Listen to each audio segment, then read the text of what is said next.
Hello, everybody. Welcome to the Buckeye Weekly Podcast. I'm Tony Gerdeman, here as always with Tom or Town. How's it going? Well, Tony, you told me what this show was, and I said, I hate these shows. And you said? I said, no, you like them. These are your favorite shows. That's what you said the last time we did one of these. No, it is not. He knows I don't love these shows, which is why we're doing, once again, Tony, blind ranking individual matchups. Yeah, we're blind ranking some key individual matchups this year for the Buckeyes. I'm going to give Tom a matchup between an Ohio State player and an opposing player, and he's going to rank it between 1 and 5, what he thinks it's going to be in terms of the most impactful, most important, biggest individual matchup. Of course, the problem with blind ranking, Tom, is you're ranking these things blindly.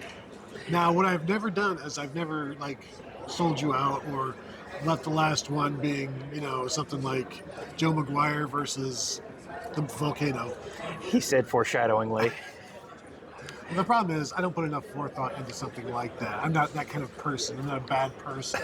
So, all right, Tom, the first one here, let's go with, and this was a pretty big one, Jordan Marshall versus Peyton Pierce. Okay, so Michigan running back Jordan Marshall, who we will get to talk to on Thursday. Maybe we'll ask him to blind rank this. Yeah, that's a good idea. Where do you think your matchup with Peyton Pierce ranks vis-a-vis these other four matchups? But you have to answer yours first, and then we'll tell you the other ones one at a time. Ohio State middle linebacker against Michigan running back. Yes. So this feels like. Now I'm going to cheat a little bit on this one, all right, because I think that Savion Hyder could be. Did we not do this one already? I feel like we talked about Jordan Marshall because I feel like I've gone through this Savion Hyder thought process already. We've talked about Savion Hyder before. Okay. So I feel like Savion Hyder by the end of the season could be taking on a bigger role in that Michigan offense.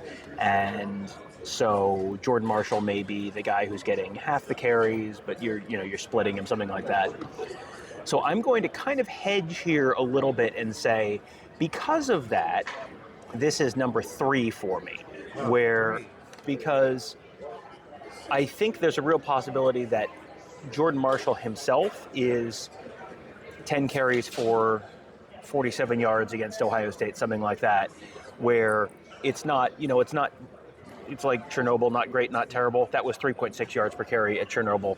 This would be 4.7 yards per carry for Michigan in Ohio Stadium, where you're not winning the game there, you're not losing the game there. It may be that Savion Hyder has 18 carries that game, and so I'm going to hedge a little bit to protect myself from your malfeasance and your dastardly what have you. That's crazy because the last time we had Jordan Marshall against Peyton Pierce, you had it number 1. All right, here's one for you. Indiana wide receiver Charlie Becker against, say, Devin Sanchez. Last year, it did not go great for Charlie Becker versus Jermaine Matthews. Yeah. This year, size versus size. Sorry, to be clear, it did not go well for Jermaine Matthews against Charlie Becker. Yes. So this year, Ohio State goes to Indiana. They're going to be throwing the ball, trying to get some big chunks downfield. Who knows what the running game for the Hoosiers are going to look like. Charlie Becker, they're going to need him to step up. Devin Sanchez, can he shut him down? Where does this rank? Is it more important than the Ohio State middle linebacker against the Michigan running back? So that's a layered and nuanced question, and here's why. Because last year, as the season played out, that was maybe number 1 on the list. As the season played out, at least in terms of negative outcomes for Ohio State, that might have been the single biggest negative outcome for Ohio State, that big play at the end of the game. So this year, I think Ohio State's defense, I'm not expecting to be quite as good as Indiana's. I'm not expecting Indiana to be quite as good as they were last year. So I'm going to say that game is probably a little higher scoring this year than it was last year. So it's probably not a 13-10 kind of game. So it's not necessarily one where the one big play completely swings things and the one fourth down where you don't make it, the one long pass that doesn't necessarily completely swing the game. I find you're downplaying all of these so that you can continue to push them down. Well, I'm pushing this down, I think, to number 2 on the list. This is number 2 for I you. think this is still number 2. It's just sneaky. Yeah, I think this is still, because like I said, last year I think you could make a very compelling argument that this would have been number 1 on a lot of combinations of 5 significant matchups. But I'll say number 2 just because, if Charlie Becker wins that one really conclusively, then that, even if this is a game that's 24-21 instead of 13-10, if he has 150 yards and 2 touchdowns, that swings that game. If Devin Sanchez can really lock him down, Indiana does not have, they've lost several of their other key offensive players from last year. So you at this point don't want to say, well, they're not going to be able to replace him, because we have seen that they have been able to replace guys and have been just fine. But I'm going to put this one number 2 because I think it's one where if one of those guys conclusively wins that matchup, that could swing that game, and that's going to be a game that could very well be really key to, if only one of those teams makes the playoff, the team that wins that game probably is the one that makes it. So that's number 2 for you. Here is the next one. New Michigan defensive end John Henry Daly, transfer from Utah, against Philip Daniels, Ohio State right tackle. I would like to change some of my earlier answers. And just so people know what John Henry Daly did in the Big 12 at Utah last year, 48 tackles, 17 and a half tackles for loss, 11 and a half sacks. Matched up against Philip Daniels, who should be better this year. Yes. But if you're looking at it a 1v1 type of thing, I think a lot of people are going to give Michigan the advantage. Now, we've seen other players transfer from the ACC, the Big 12, to the Big 10, and the production has been diminished. And he had a serious leg injury, missed spring ball. We don't know what he's going to be. I believe he's here this week, right? Isn't he he's one of the guys He's only had one productive outlet. Yes. Yeah. He's only had 11 and a half sacks and 17 and a half tackles for loss once, which that's basically not at all if you think about it, really. It's like one more than us. Right. He is someone who, when I saw him in the portal and Kyle Whittingham's Michigan's coach, I kind of went, uh-oh, that's going to be a problem for Ohio State. And it's going to be a problem for a lot of people in the Big Ten if he's healthy. And at this point, we're sort of reading tea leaves because he didn't play in the spring. And it was an Achilles injury, if I recall. That's right. So it's like you can see it taking a little bit of time. The fact that he's here is suggestive that, okay, he's going to be good to go at the start of the year. You're not bringing a guy here if he's not going to be out on the field until mid-October or something like that. So that tells me he's going to be healthy at the start of the year. And if he's healthy at the start of the year, we've seen over the years an Achilles injury is you can not be 100%. Tuff Borland, for example, after his Achilles injury, was not quite the same player after that. I think, remember when I put the Jordan Marshall, Peyton Pierce thing fourth? That's why. No, I think I put it fourth. I'm pretty sure if you go back and check the tape. And I put the Charlie Becker thing, because I had the Charlie Becker matchup third. I remember very clearly that I had that. You should have studied. I should have. Yeah, I feel really unprepared for this show that I was forced to come in blind for, and that's on me. That's my failure to prepare. Failure to prepare, Tony, is preparing to fail. That's right. I heard that somewhere. Man, I really want to put this one, but I'm scared about what else is coming next, where it's going to be, Cam Coleman against or Jeremiah Smith against, and it's like, well, that's not really 4 or 5. I feel hemmed into having to put this 4, but really, wow. I think I have to leave myself something, because I think you can. Here's how I'm going to hedge this, Tony. Okay. Like a pro, I'm going to hedge this. You can help out with tight ends. You can help out with, hey, tight end can stay in and they didn't do that last year, though. A back can. Well, John Henry Daly was playing for in a different conference last year. You can help out with a tight end. You can help out with a running back. So really, the individual matchup here, Tony, I think it may be a little misleading to call it an individual matchup because it won't be individual. So based solely on that, if it was an individual matchup, I would put this right at the head of the list. But based on that, I'm going to put this fourth. I think we're going to have to stop doing these shows because you've broken them. Game theory, friends. Game theory. Next one, Tom.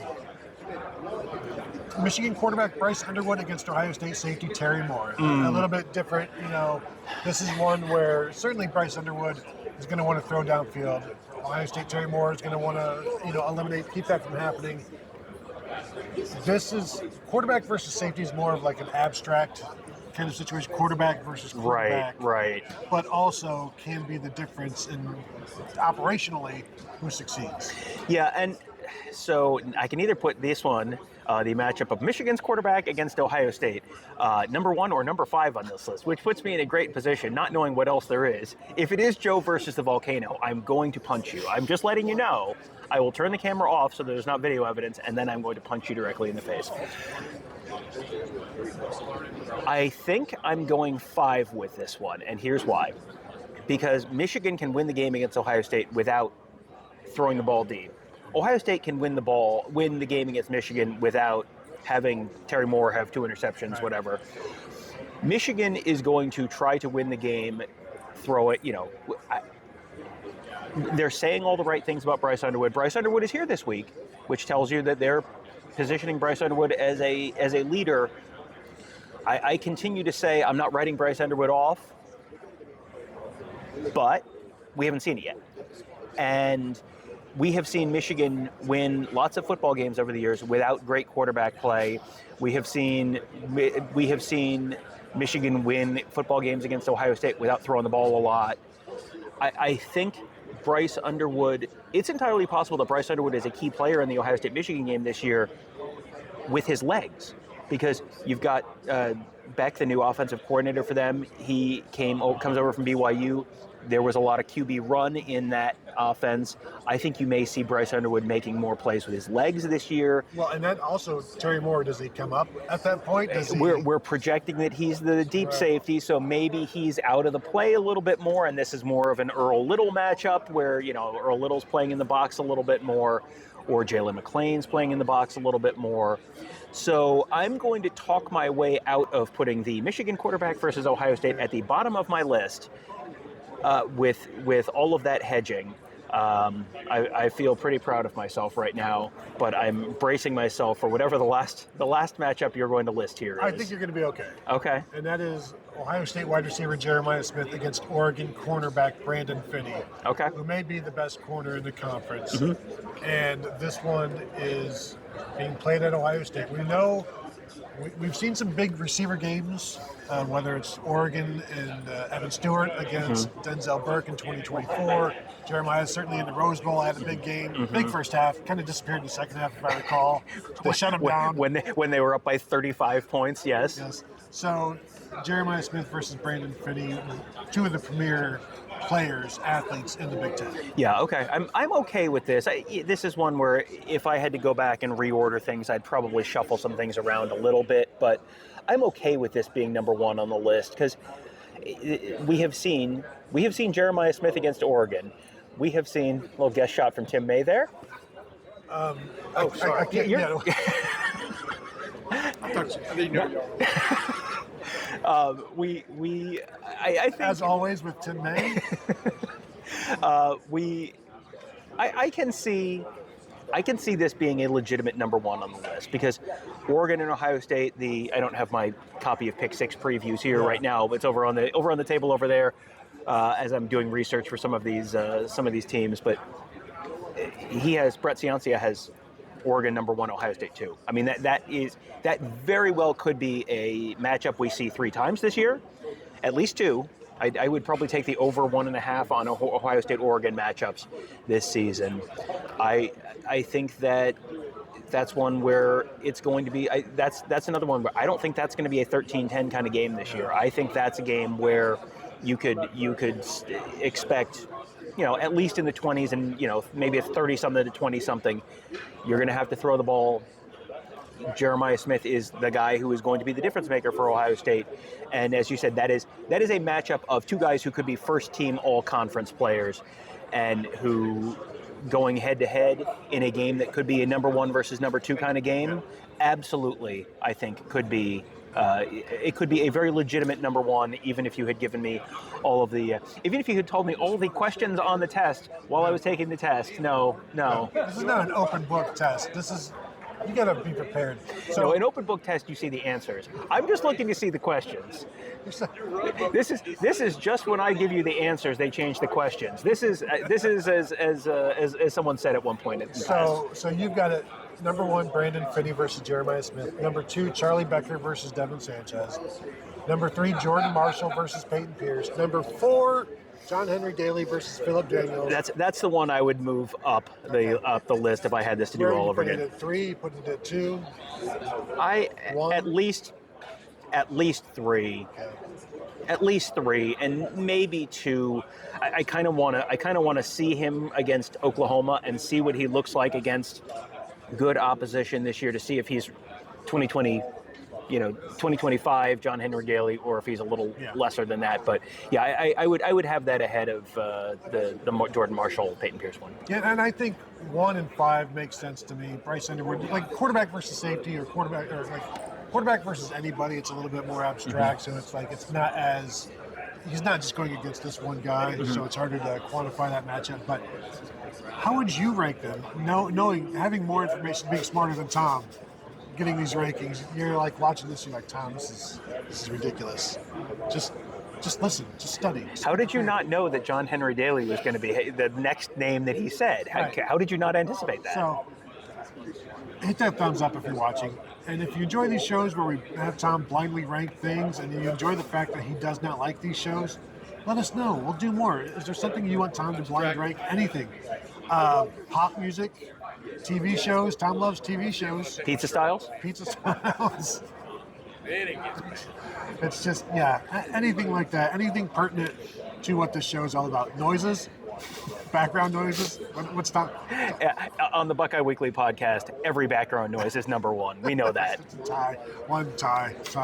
So, as always, as we say, you can find us at BuckeyeInsiders.com. Sign up, say hello to us there. We've got a thriving community going. Did I just see Juck on Bucks walking twice? He's everywhere. He needs to do the thing where he's like walking down the stairs, like Austin Powers. The escalator. Yeah. So, again, please find us there. We're going to have a ton of stuff from Big Ten Media Days, Ohio State on Wednesday. Michigan on Thursday. Blind rank the days, Tony, quick. Wednesday 1, Thursday 2, today, well, who knows when I'm dropping this? I'm dropping this later today or early Wednesday, Tom. Blind rank the days you could drop this show. Anyway, it's a terrible premise. Thank you all for tuning in, and we will talk to you all later.